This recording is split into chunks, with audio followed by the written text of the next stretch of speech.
आज हम स्टार्ट करेंगे हमारे चैप्टर इकोसिस्टम के बारे में। इकोसिस्टम क्या है? हमारा फंक्शनल यूनिट है हमारी नेचर का। लिविंग ऑर्गेनिजम्स जो कि इंटरेक्ट करते हैं आपस में या फिर एक सराउंडिंग के साथ, जो कि फिजिकल इन्वायरमेंट है। ये वैरी करता है हमारा साइज़ में, एक छोटे से पॉन्ड से लार्ज फॉरेस्ट तक या फिर सी तक। अब कई सारे इकोलॉजिस्ट ने regard the entire biosphere as global ecosystem. कई सारे इकोलॉजिस्ट ने एक एंटायर पूरे बायोस्फीयर को क्या माना है? एक ग्लोबल इकोसिस्टम माना है। As composite of all local ecosystems on earth, मतलब सारे लोकल सिस्टम इकोसिस्टम्स भी हैं, उनको भी ये कंप्राइज कर रहे हैं। सिंस इकोसिस्टम बहुत बड़ा है कि हम उसको एक बारी में नहीं पढ़ सकते, तो इसीलिए इसको हमने दो कैटेगरीज में डिवाइड करा है, टेरेस्ट्रियल और एक्वेटिक। जिसमें टेरेस्ट्रियल में क्या आ गया? हमारे फॉरेस्ट, ग्रासलैंड और डेजर्ट्स। और हमारे एक्वेटिक में क्या आ गया? पॉन्ड, लेक, वेटलैंड्स, रिवर और ओशियंस। क्रॉप फील्ड और एक्वेरियम हमारे मैन मेड इकोसिस्टम है, मतलब ह्यूमन्स द्वारा, इंसानों द्वारा बनाए गए हैं। क्रॉप फील्ड एंड एक्वेरियम जो हमारे मैन मेड इकोसिस्टम है। I look at the structure of ecosystem. अब अगर हम एक इकोसिस्टम के स्ट्रक्चर को अगर हम पढ़ें, इनपुट जो कि प्रोडक्टिविटी है, ट्रांसफ़र ऑफ एनर्जी जिसको हम फूड चेन या फिर फूड वेब कहेंगे, और हमारी न्यूट्रिएंट साइक्लिंग। ये और आउटपुट क्या हुआ? हमारा आउटपुट जैसे कि हमारा डिकम्पोजिशन या फिर एनर्जी का लॉस, ये हमारे आउटकम्स हो गए। Ecosystem structure and function, interaction of biotic जो कि लिविंग है और ए बायोटिक जो कि नॉन लिविंग है। तो लिविंग और नॉन लिविंग कंपोनेंट्स का इंटरेक्शन, उससे क्या रिजल्ट आता है? Results in physical structure that is characteristic for each type of ecosystem, जो कि कैरेक्टरिस्टिक है हर एक इकोसिस्टम के टाइप का। Identification and enumeration of plants, एक प्लांट का आइडेंटिफिकेशन करना या इन्यूमरेशन करना प्लांट का या फिर एक एनिमल की स्पीसीज़ का किसी एक गिवन इकोसिस्टम में ऑफ अ स्पीसीज कंपोजिशन। अब वर्टिकल डिस्ट्रीब्यूशन क्या होता है? वर्टिकल डिस्ट्रीब्यूशन है हमारा vertical distribution of different species occupying different levels is known as stratification. Stratification का मतलब क्या है? वर्टिकल मतलब जो ऐसे होता है, तो हर एक अलग अलग स्पीसीज़ का अगर हम वर्टिकल डिस्ट्रीब्यूशन करें, ऐसे करें, तो हर एक स्पीसीज़ अलग अलग लेवल को ऑक्यूपाई करेगा, जिसको हम क्या कहेंगे? स्ट्रेटिफिकेशन। एग्जाम्पल है हमारा tree canopy, top vertical strata या फिर लेयर ऑफ ट्रीज, मतलब ट्री कैनोपी मतलब एक ट्री से पूरा जगह वो घिरी हुई है, तो सबसे ऊपर वर्टिकल स्ट्रेटा होगा, और जो लेयर्स होंगी and the layers of forest. Shrubs the second, उसके बाद सेकंड नंबर पे हमारे श्रब्स आएंगे, उसके बाद हर्ब्स और ग्रासेस हमारे बॉटम लेयर पे आएंगे। The component of an ecosystem are seen to function as a unit. अब जो हमारे इकोसिस्टम के कंपोनेंट्स हैं वो एक काम करते हैं एक यूनिट की तरह। When we consider following aspect, अब हम कुछ एस्पेक्ट्स को कंसिडर करेंगे, जिनमें से हमारा है productivity, decomposition, energy flow and nutrient cycling.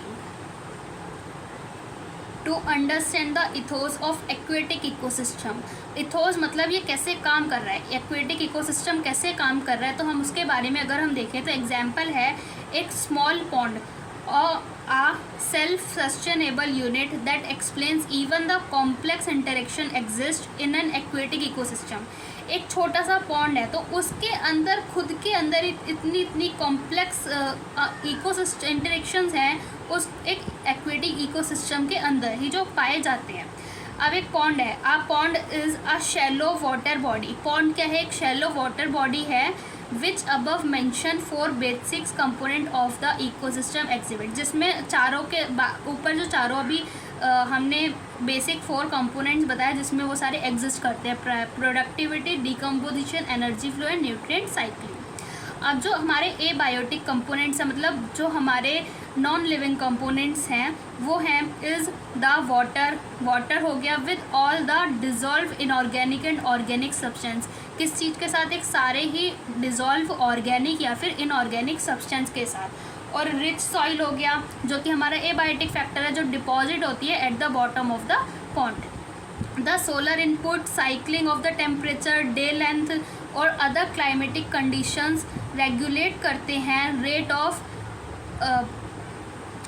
Of function of entire pond. ये पूरे एंटायर पॉन्ड के फंक्शन को ये सारी चीज़ें हमारी रेगुलेट करती हैं।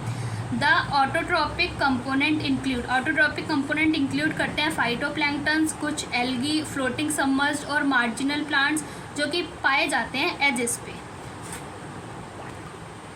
The consumers reproduce by zooplanktons, the free swimming and the bottom dwelling forms. जो डिकम्पोजर्स हैं वो हमारे क्या हुए, फंजाई हुए।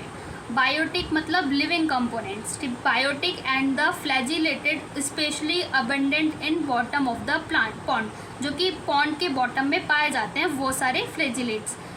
ये जो सिस्टम है, this system perform all function of an ecosystem. ये जो फंक्शन है ये सारे इकोसिस्टम के फंक्शन को परफॉर्म करता है and biosphere as a whole. इसका मतलब दैट इज जो कन्वर्जन है एक इनऑर्गेनिक का इनटू ऑर्गेनिक, मतलब एक इनऑर्गेनिक का ऑर्गेनिक में कन्वर्जन होना। Material with the help of किस चीज़ की मदद से, with the help of radiant energy, एक रेडिएंट एनर्जी की मदद से इनऑर्गेनिक का ऑर्गेनिक मटेरियल में कन्वर्जन होना। Radiant energy of sun by autotrophs, मतलब सन से जो रेडिएंट एनर्जी आ रही है ऑटोट्रॉप्स से, ठीक है। अब consumption of autotrophs by heterotrophs, autotrophs का कंजप्शन हेटेरोट्रॉप्स के द्वारा। डिकम्पोजिशन और मिनरलाइजेशन ऑफ डेड मैटर, खराब चीज़ का डिकम्पोजिशन होना और मिनरलाइजेशन होना। To release them back for reuse by the autotrophs, ताकि वो बाद में फिर से ऑटोट्रॉप्स द्वारा रीयूज हो सके। अब ये जो this every repeat over and over again, ये क्या होता है, ये बार बार रिपीट होता जाता है। This is unidirectional movement of energy, ये क्या है, यूनिडायरेक्शनल मूवमेंट ऑफ एनर्जी है, मतलब इसमें सिर्फ एक ही फ्लो में एनर्जी मूव होती है। Towards higher trophic level and its decomposition as loss as heat to the environment।